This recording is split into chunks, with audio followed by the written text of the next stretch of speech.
Ya, bismillahirrohmanirrohim. Assalamualaikum warahmatullahi wabarakatuh.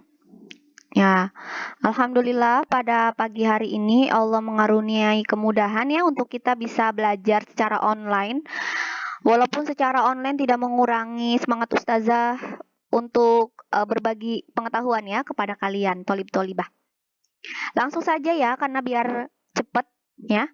Nah, kemarin kita sudah belajar tentang biografi dan ini pun sama, Ustazah akan menjelaskan sedikit tentang cara memproduksi biografi. Kenapa sih Zah harus membuat biografi? Karena ketika kalian sudah membuat biografi, artinya sebenarnya kalian sudah paham gitu ya. Karena membuat biografi itu tidak asal-asalan, ada cara-caranya ya, ada aturannya dan sebagainya. Dan ini Ustazah mau nerangin. Nah, sebelum ke struktur biografi, Ustazah mau nerangin dulu sedikit saja tentang biografi itu ternyata bagian dari teks cerita ulang. Ya, nah teks cerita ulang ini ternyata dibagi menjadi 4 jenis. Yang pertama, cerita ulang faktual. Cerita ulang faktual ini artinya adalah cerita ulang yang benar adanya, ya, yang betul-betul terjadi baik dialami oleh orang lain maupun dialami oleh diri sendiri itu. Nah, biografi sendiri adalah termasuk dalam teks cerita ulang faktual. Jadi, kalau misalnya ada pertanyaan, biografi itu termasuk dalam teks cerita ulang apa? Berarti jawabannya teks cerita ulang faktual, gitu ya. Nah, baik.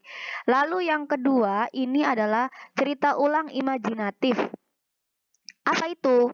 Cerita ulang yang bersifat hayalan, tetapi seolah-olah dianggap benar gitu ya, karena sudah tersebar gitu di masyarakat dan sebagainya. Kalau mau tahu contohnya adalah seperti dongeng-dongeng, legenda dan sebagainya. Jadi kalau misalnya mungkin pernah mendengar ya, orang tua kalian bercerita dan sebagainya, berdongeng. Nah, itu adalah teks cerita ulang imajinasi. Bagian dari teks cerita ulang imajinasi. Selanjutnya adalah cerita ulang prosedural, yaitu teks yang menceritakan asal-usul terjadinya suatu kejadian di masa lalu. Nah, contohnya teks yang digunakan untuk memperjelas kasus atau perkara pengadilan. Jadi ketika diminta untuk menjelaskan suatu proses ya, terjadinya masalah gitu, atau misalnya mungkin contoh kasus hukum tertentu, maka ternyata itu salah satunya menggunakan teknik cerita ulang prosedural gitu ya. Nah, selanjutnya adalah pengalaman pribadi. Kalau ini adalah cerita teks ulang pengalaman pribadi, itu berbeda dengan cerita ulang faktual maupun cerita biografi. Kenapa? Karena hanya menjelaskan satu tema atau satu topik saja. Misalnya ketika kita berada di suatu tempat atau misalnya sedang jalan-jalan di luar negeri gitu ya, di Malaysia, atau misalnya kalian waktu itu pernah ikut sit in Australia atau apa. Nah, itu adalah salah satu contoh pengalaman pribadi dari teks cerita ulang. Jadi hanya satu hal saja, satu tema aja, satu topik gitu. Lanjut ya. Nah, ini adalah tadi jenis-jenisnya sudah. Lanjut sekarang, ini dia yang akan kita pelajari sesungguhnya. Jadi, pelajaran kali ini kalian akan membuat teks biografi ya, memproduksi teks biografi tetapi sesuai dengan strukturnya. Makanya saya mau ngasih tahu dulu di sini. Nah, struktur biografi sebenarnya ada 4. Satu lagi di sini adalah bagian judul yang paling atas ya. Nanti Ustazah kasih contohnya. Nah, ada 3. Yang pertama adalah orientasi. Nah, yang kedua adalah urutan peristiwa kehidupan tokoh. Yang ketiga adalah reorientasi. Orientasi itu apa? Nama lainnya tuh kayak basa-basi atau pengenalan dulu kayak gitu. Terus urutan peristiwa kehidupan tokoh ini apa, Zah? Ini tuh dia dijelaskan pada saat dia sudah mulai menginjak bangku sekolah sampai dia sebelum meninggal dunia. Ya, Jadi bisa prestasi dan sebagainya ada di sini. Kemudian daya orientasi itu apa? Kesimpulan, bisa karya-karyanya, bisa misalnya mungkin penilaian orang lain terhadap dirinya itu seperti apa, seperti itu. Ya, baik langsung saja contohnya di sini. Nah, ternyata di bagian orientasi, kita ngomongin orientasi. Di sini ada dua hal yang harus ada di bagian orientasi. Yang pertama adalah biodata tokoh. Nah, kalau ngomongin biodata berarti apa Zam artinya? Itu ada nama kalian, nama panjang kaliannya apa, di situ dijelaskan kalian tulis. Kemudian yang kedua adalah nama panggilan kalian apa, tanggal lahirnya di mana, kemudian mungkin orang tua kalian ya gitu ya, hobi kalian apa, kemudian cita-cita kalian apa. Di situ adalah di bagian biodata tokoh ya, termasuk dalam biodata tokoh. Dan ini bagian orientasi ini adalah bagian yang paling depan, paling awal. Nah, selain dari biodata tokoh itu sendiri, ada lagi bagian orientasi yang kedua, yaitu latar belakang keluarga. Jadi silahkan kalian menjelaskan di situ nama orang tua kalian itu siapa, nama bapak, nama ibu. Kalau punya adik silahkan diterangkan, punya kakak diterangkan, dia sekarang di mana, gitu kan? Atau mungkin orang tuanya bekerja sebagai apa dan sebagainya, silahkan dijelaskan di bagian orientasi ini. Selanjutnya adalah, udah ya paham ya? Oh, di sini ada contohnya nih. Di sini ada contohnya judul. Jadi tadi ada judul ya, biografi siapa? Misalnya biografi saya tulis di sini. Nah, saat ini yang berwarna hijau, ya saya bacakan dulu. Ella Sri Kandi adalah buah hati pasangan dari bla bla panjang ya. Saya nggak mau membacakan karena saya malu. Jadi ini ya menjelaskan tentang orang tua dari Ustazah Ella. Jadi ini adalah namanya latar belakang keluarga. Lanjut di sini Ella lahir pada tanggal 11 Maret 92 di Serang, Banten. Nah, ini bukan latar belakang keluarga tapi bagian dari biodata tokoh ya. Jadi saya bedakan warnanya. Terus di sini ada warna hijau lagi. Sebagai seorang kakak bla bla bla dan sebagainya. Ternyata dia menjelaskan adik-adiknya. Berarti ini menjelaskan latar belakang tokoh lagi ya, latar belakang keluarga tokoh sehingga warnanya hijau lagi. Zah kok ini keloncat-loncat sih? Enggak biodata tokoh dulu gitu ya, baru latar belakang keluarga. Enggak apa-apa. Yang penting ada dua hal itu di situ.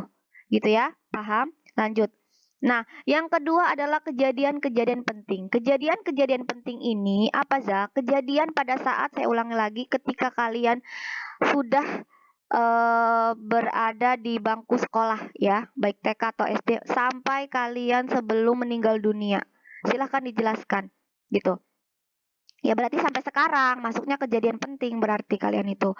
Pengalaman sang tokoh, pengalaman hidup sang tokoh ya dari sekolah, kemudian mungkin pernah ikut lomba-lomba kalian dan sebagainya. Ya, pernah ikut apalah mungkin lomba dan sebagainya ya. Kemudian rangkaian peristiwa disusun berdasarkan kayak kronologi. Boleh diceritakan satu buah lomba gitu kalau mau diceritakan boleh di sini. Nah, jadi jelaskan dari SD-nya di mana, SMP di mana, SMA-nya di mana, kemudian mungkin pernah perlombaannya kayak gimana, seperti apa dan sebagainya, silahkan diterangkan. Nah, ini dia contohnya. Semasa SD sampai kuliah dan sebagainya, baca sendiri ya. Ini organisasi yang pernah diikuti gitu. Nah, gitu ya. Nah, baik. Ini adalah contoh dari biografi bagian kejadian penting dari tokoh. Lanjut. Nah, bagian orientasi, reorientasi adalah kesimpulan. Ya, ada dua hal yang ada di reorientasi. Yang pertama adalah penilaian, yang kedua adalah kesimpulan. Nah, ini dia contohnya. Penilaian itu apa, Zah? Penilaian itu adalah tanggapan orang lain terhadap diri kita sendiri, gitu. Silahkan ya, kalau misalnya bla bla bla ini dianggap sudah mahir dalam bla bla gitu. Silahkan. Ntar ini contohnya. Saat ini gitu kan, berproses menjadi seorang tenaga pendidik di SMA NFBS. Itu juga mungkin prestasi disebutnya kalau pekerjaan. Kemudian bisa juga di sini karyanya juga ada pernah ya, memiliki karya buku, antologi puisi dan sebagainya, di sini sudah diterangkan. Jadi, bagian yang terakhir ini adalah bagian penilaian. Baik ya, itu yang Ustazah minta dari kalian dalam pertemuan kali ini adalah kalian membuat teks biografi mudah saja, singkat ya. Biografi siapa? Biografi kalian sendiri, ya. Biografi kalian, di mana Za ngerjainnya? Silahkan kalian mengerjakan di bagian kolom komentar dari teks biografi ini, dari PowerPoint biografi ini. Jadi ngerjainnya langsung di komentar aja, jangan di tugas gitu ya, nggak usah. Langsung di bagian komentar kalian ketik di situ, karena kalian kan tahu diri kalian sendiri kan, jadi enak ngerjainnya juga. Nah, nanti Ustazah nilai langsung, kemudian Ustazah rekap di situ biar nanti langsung ketahuan siapa yang mengerjakan, siapa yang tidak mengerjakan, dan berapa nilainya. Gitu. Oke, terima kasih. Ya, Ustazah cukupkan. Terima kasih atas perhatiannya. Semoga mudah ya mengerjakannya ya, dan tidak menjadi beban. Gitu. Nah, Ustazah memberikan waktu kepada kalian karena tidak ingin memberi tugas atau PR rumah, ya, pekerjaan rumah. Jadi Ustazah memberikan waktu sampai dengan pukul 9.30 di postingannya. Nanti kalau lebih dari 9.30 Ustazah tidak akan menerima atau tidak akan menilai, ya. Zah, lebay banget. Enggak, karena biar kalian juga ini kan adil, ada orang yang mengerjakannya tepat waktu, kayak gitu kan, itu juga harus dihargai. Makanya kalau yang udah telat, Ustazah tidak akan menilai. Gitu ya, terima kasih ya. Assalamualaikum warahmatullahi wabarakatuh.